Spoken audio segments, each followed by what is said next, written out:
Van Wattenberg, who are the homeless people living on our city streets? How did they get there, and how can we help them?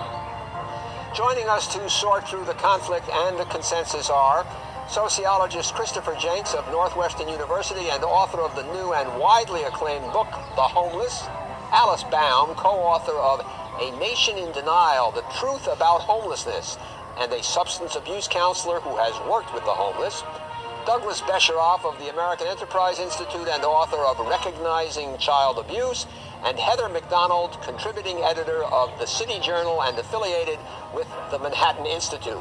The question before this House: is there hope for the homeless? This week on Think Tank. Hey, what up, guys? Total Control 871. Flash on the phone is acting a little kaflooey, so I am using an external light source. Hopefully it's okay. Alright, so as always, we're going to be talking about homelessness today. I came across this piece, 1994, 25 years ago, a quarter century ago, and it is just astonishing to listen to our so-called well-educated professionals talk about people like me, the homeless. People who they have absolutely no clue of whatsoever. We see our Welfare programs. let's take a look. Well, let me just a couple of fast factual questions, Sandy Jenks. Who are the homeless? How would you characterize them demographically and by, I guess you'd call, by causation? Why are they there? Well, the most obvious thing about the homeless, of course, is that they have very little money. But then you have to ask, sort of, what kinds of people are they, and why is it that they don't have much money? The things that have most sort of struck the public are, first, that a large fraction of them have various kinds of mental problems, some very severe and some not so severe, but still serious enough so it makes it hard for them to hold a job. A large fraction of them also are either doing a lot of crack or alcohol or both. And of course, a very large proportion of them don't have any job of any kind. And that's the main reason why they don't have the money to be able to afford shelter. I don't feel like being under the studio light. I cut it off. You guys know what I look like anyway. Yeah, so there you go. Apparently, I'm a crackhead. They drunk and a crackhead. Now, in fairness to our panel, they do try to say that it's not everybody, but we see this panel still grappling with so many of the stereotypes that are prevalent today. More specifically, I believe Douglas, the guy named Douglas, he does go on to talk about how he questions the order in which the homelessness happens, the mental illness and the drug addiction. I've already spoken with you guys about how homelessness affects my mind. You'll have a lot of people that will refute this, especially with me being a black man. We are seen as these indestructible things. Beast of burden. Nothing wrong with you. Just work harder. Beat the beast harder. No, I don't feel good today. The housing isn't going well at all. My social worker had me down at the county building, and it appears to be they are putting me on this document merry-go-round.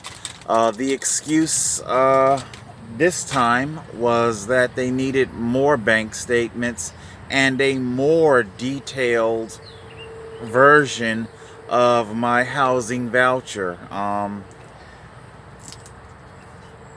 And it's becoming this merry-go-round.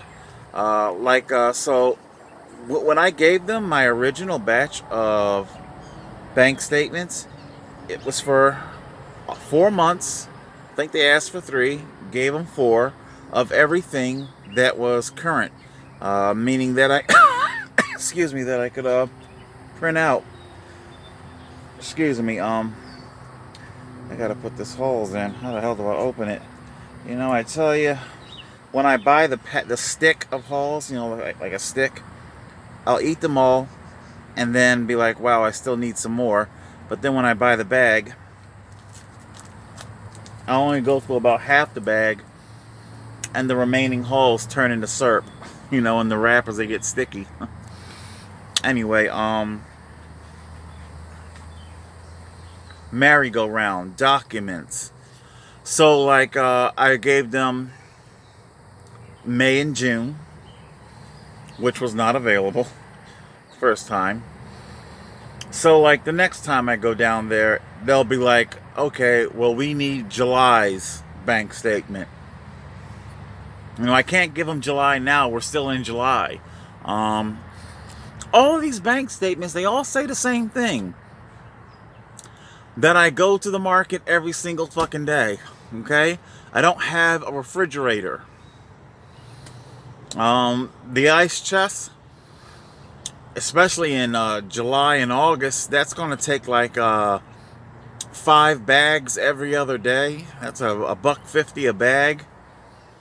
It's like $150 in ice, you know.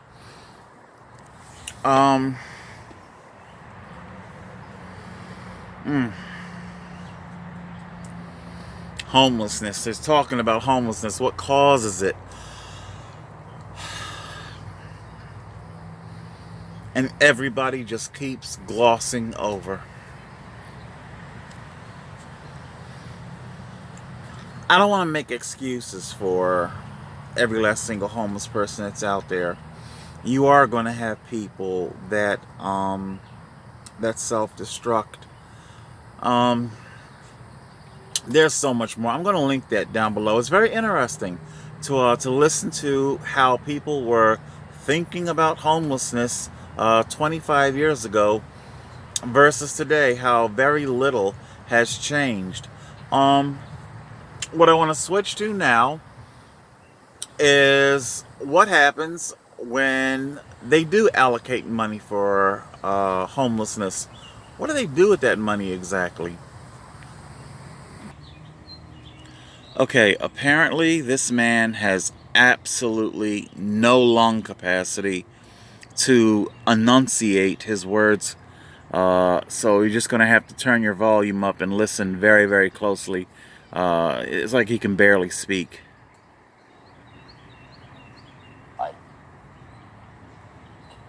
Emergency and the call in for federal help needs to be immediate.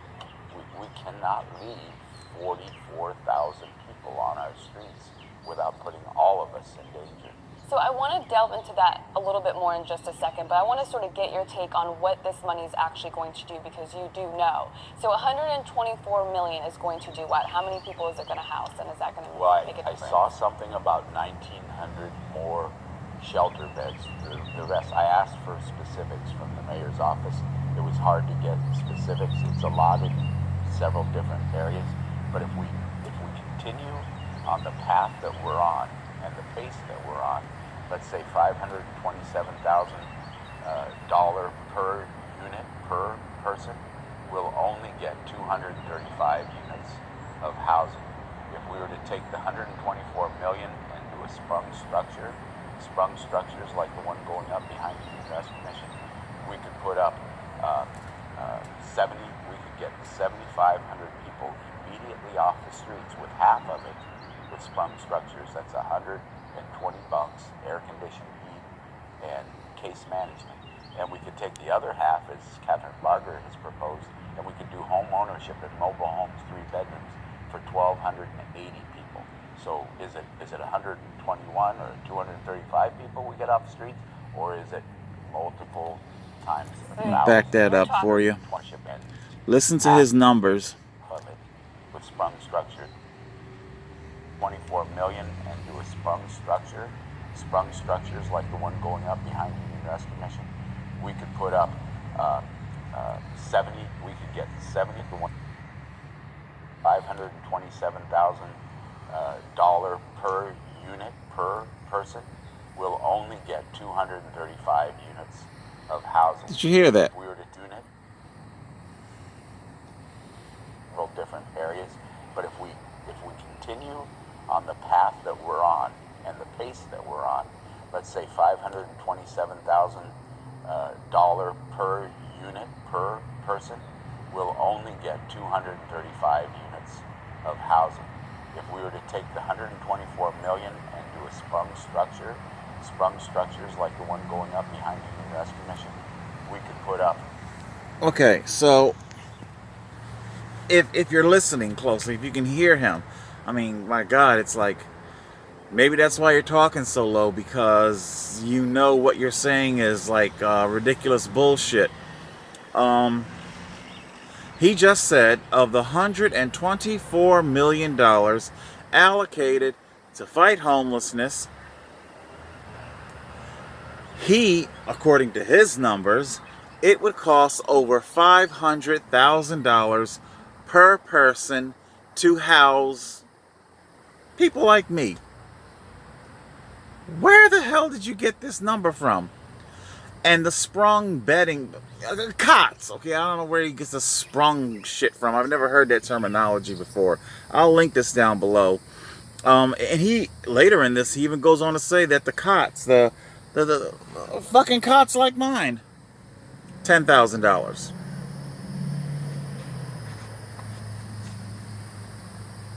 $10,000, huh? Oh, but it's air conditioned and heated. And according to his mathematics, to put into an apartment a person like me, it would cost $500,000, as opposed to helping 70-some thousand, because, you know, according to his numbers, you're only going to help a couple hundred people, but you can help 70-some thousand people by putting them in my $10,000 cot warehouse. Also, let's not gloss over the fact that he is, what is he, a reverend? He's the CEO of these shelters. So obviously, this man has a very clear agenda for keeping his program fully funded. This man is clearly profiting mightily off of poverty. Okay? Just like with my situation, were the county to actually give the deposit money, my homelessness comes to an end. And then all of a sudden, you know, we can't profit off of you. Because every single time I'm with my social worker, I'm signing his little pad. Every signature that I make, it's money that the nonprofit that's helping me, they get paid.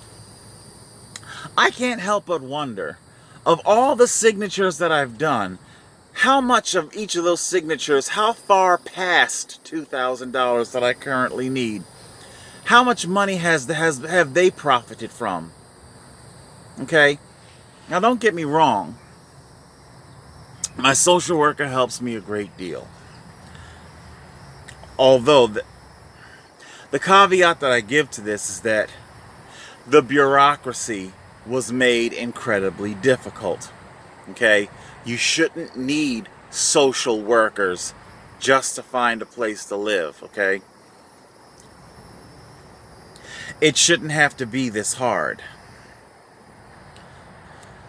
And even with my social worker, I'm being put on this merry-go-round. The paperwork you've given isn't good enough. We're going to need more. And I already know the next time you go down there, they're just going to repeat. Rinse and repeat. Okay, you know what? I've given up on the fucking housing, all right? I'm not going anywhere. I'm going to die in this tent. Okay? It's not going to happen. egregious misappropriation of money like this. Hundreds of millions of dollars. To do what? To build basically a self-storage facility with a bunch of cots in it. A climate-controlled storage facility with a bunch of cots in it. No, don't give them keys. No, oh my God, no, don't give them apartments. Oh my God, no. Whew. Oh my God. Oh my God. I just bought a house. I mean, we gotta help these people. These people can't, they need services. Oh, their minds, their poor minds are just racked with mental illness. Oh my God. Oh, and their addictions. Oh, your crack pipe. Oh, where's my crack pipe at? Woohoo! Crack pipe! Crack pipe! How come I don't got a crack pipe? Where's my crack pipe at? Huh? I don't know.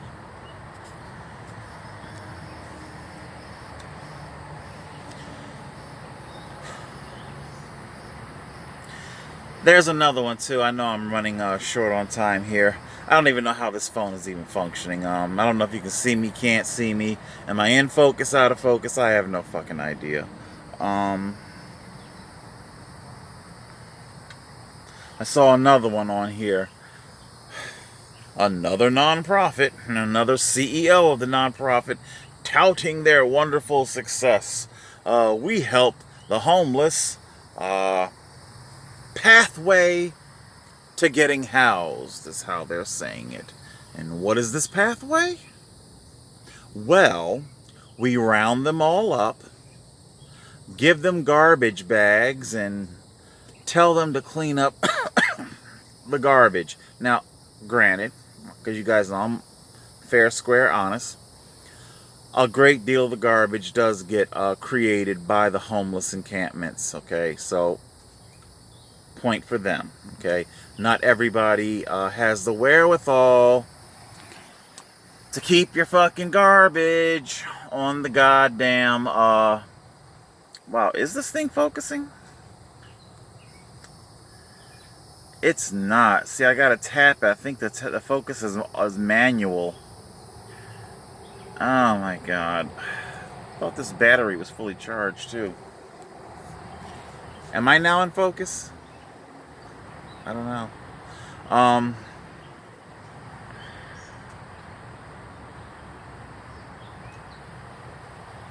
I fully understand not everybody in their homeless camp is going to attend to basic necessities, taking out your garbage, keeping your camp clean. Hey, I'm no Better Home and Gardens here. It's not like Camp Evergreen is going to pass a white glove test. I've kind of let the carpet go. I need to actually, what I need to do is I need to take these carpets, load them into the trailer, and take them out somewhere where I can unroll them and sweep them. Give them a thorough cleaning. That's what I need to do. But anyway, I don't feel good.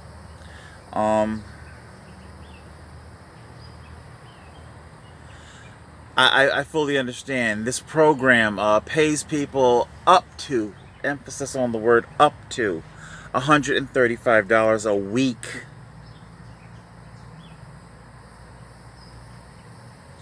The way they justify this is saying that gives them a sense of self-esteem, community, belonging. This is bullshit. It's all sanitized language to make slave labor sound appealing. Granted, like I say, it's probably a lot of the garbage is created by the homeless themselves. But anyway, even if they were to give them the full amount of $135 a week, this is in California. Actually, it doesn't even make a fucking difference. You're not renting anything anywhere in America for $100 a week. The shit ain't happening, okay? All it is, they know damn well it's pocket money. Pocket money for the homeless. And hey, that's fine. It beats a zero. hopefully they will do. I'm sure there'll be some that'll do, you know, good things with it, feed themselves, and maybe afford a prescription, you know, when they go to one of those unpaid ER visits and come away with their script, maybe they will be able to pay for some medicine. We just see these egregious misappropriations. So after these programs, so many programs, everybody is applying for all the billions of dollars that get allocated for these programs, and then nobody wants to actually help the homeless. The conundrum of homelessness, it really is an absolute beast. I was also checking out, what time have I got here? 20. I was doing some research on rent control. I was listening to some whelp, some young millennial whelp. Oh my God! I mean, this guy, he owns properties. What is he like? Is he 25? You know, out there in California. So, and he's all pissed and salty because of the rent control and how you can build. And his whole scenario was deregulate everything, because he's trying to hijack the cause of the homeless to enable him to be that much more of a real estate mogul. Deregulate everything, deregulate rent control. Rent control actually hurts the poor people. Where do they come with that? It actually hurts the poor people.